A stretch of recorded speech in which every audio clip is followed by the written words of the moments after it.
अन्य समाचार पर नजर करिए तो सूरत जिला में असलीना नामे नकली घीनो खेल फरी एकवार सामे आव्यो। सूरत जिला एलसीबीए कामरेजना नवागाम विस्तार में दरोड़ा पाड़ी शंकास्पद घी बनावतु कारखानु झड़पी पाड्युं हतुं। प्राथमिक तपास में गायना शुद्ध घीना नामे पाम ऑइल और वनस्पति तेल भेळवी हल्की गुणवत्तानुं घी तैयार करवामां आवता होवानुं सामे आव्युं। आ नकली घी गायना घी तरीके बजार में वेचाता होवानुं पण पोलीस तपास में सामे आव्युं छे। स्थल परथी अलग अलग ब्रांडना घीना डब्बाओ, मशीनरी, खाली डब्बा और पूंठा सहित कुल 3.71 लाख रूपियानो मुद्दामाल कब्जे करायो छे। पोलीसे कारखानाना संचालक सामे जाणवाजोग दाखल करी વધુ तपास શરૂ કરી છે। લેબોરેટરી રિપોર્ટ આવ્યા બાદ વધુ આગળની કાર્યવાહી છે તે હાથ ધરાશે। કામરેજમાં નકલી ઘી બનાવતું કારખાનું ઝડપાયું। ગાયના ઘીમાં પામ ઓઇલની ભેળસેળ થતી હતી। એલસીબીએ 3.71 લાખનો મુદ્દામાલ કબજે કર્યો છે। નકલી ઘી બજારમાં વેચાતું હોવાનું ખુલ્યું છે। વધુ વિગતો સાથે સંવાદદાતા કિરણ સિંહ ફોનલાઈન પર જોડાયા છે।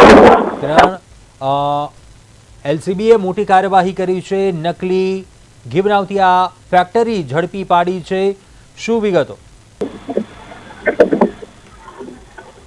जी बिल्कुल, कामरेजना नवा गामनी सीमा उद्योगनगर जे प्लॉट नंबर 15 में घी बनाववानुं गोडाउन हतुं અને સુરત ગ્રામ્ય એલસીબી પોલીસને બાતમી મળી હતી કે મોટા પ્રમાણમાં ઘી બનાવવાનું જે કામગીરી ચાલે છે એમાં ડુપ્લિકેટ ઘી બનાવવામાં આવે છે, જેને લઈને પોલીસે રેડ કરી હતી। જે આરાધ્યા માર્કેટિંગ એન્ડ ડેરી પ્રોડક્ટનું ગોડાઉનમાં રેડ કરી હતી અને ત્યાંથી મોટા પ્રમાણમાં વનસ્પતિ જન્ય તેલ અને પામ ઓઇલ મળી આવ્યું હતું। એના આધારે પોલીસે જે પેકિંગ કરેલા ઘીના ડબ્બા હતા તે ચેક કર્યા હતા, પરંતુ સ્થળ પરથી જે માલિક છે, જે કિરણ મોદી કરીને જે ગોડાઉનના માલિક છે, તેઓએ ફૂડ એન્ડ ડ્રગ્સ વિભાગમાંથી ઘી બનાવવા માટેનું લાયસન્સ પણ લીધું હતું, પરંતુ આ ઘી છે એ નકલી છે કે અસલી તે ફૂડ એન્ડ ડ્રગ વિભાગના અધિકારીને સાથે રાખીને પોલીસે રેડ કરી છે અને સેમ્પલો લેવામાં આવ્યા છે।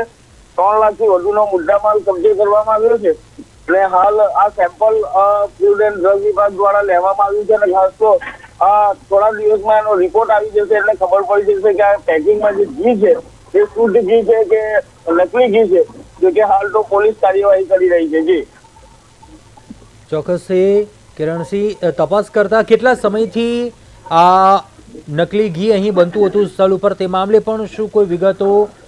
કેટલા લોકો છે તે ઝડપાયા છે સ્થળ પરથી, તે મામલે પણ શું કોઈ વિગતો?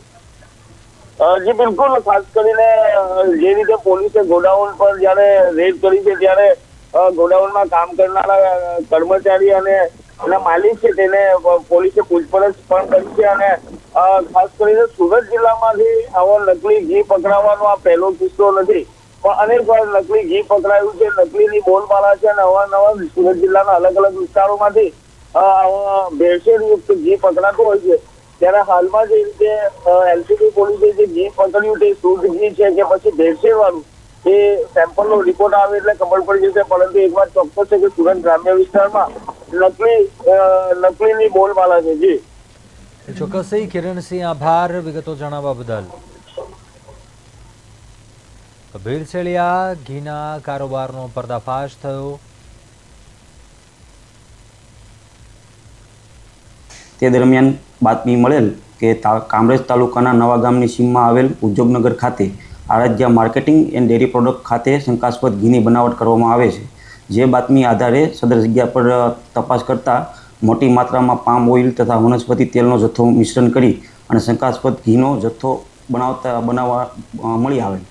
જગ્યા પર ફૂડ ઇન્સ્પેક્ટરને બોલાવી જરૂરી સેમ્પલ લઈ એફએસએલ ખાતે મોકલી આપવામાં આવેલ છે અને આ અંગે જાણોજોગ દાખલ કરી કાયદેસર કાર્યવાહી કરવામાં આવેલ છે।